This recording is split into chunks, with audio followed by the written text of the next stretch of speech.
show you what I had to go through. It's just a couple little tips and tricks. If you're just trying to build this as cheap as possible, like me, I'm trying to do this as cheap as possible. So, first things first, the carriage, right? Real cheap, real generic, but here's one thing you gotta remember. I'm using just some cheap 1x3s here. And I've got some nylon spacers. I drilled 1/2-inch holes, right, with a 5/16 bar, steel bar, cut down. Here's what you have to remember.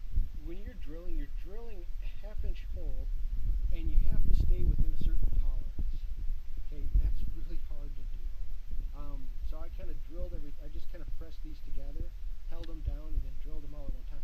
That doesn't mean I'm going to be exactly perfect, okay, because everything shifts. It'll always shift a little bit, and you'll always be a little off.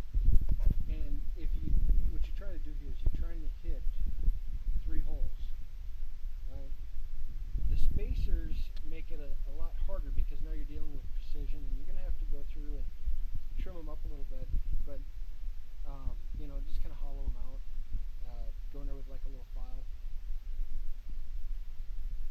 The other thing that kind of helped me out, if you're off even a fraction of a degree of angle on these spacers or whatever,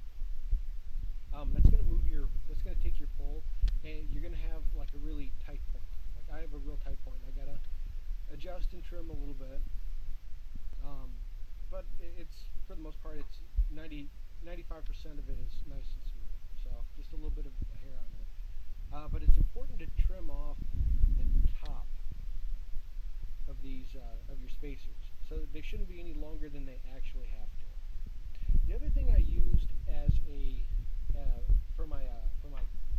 for the ball, these are called T-nuts. Okay.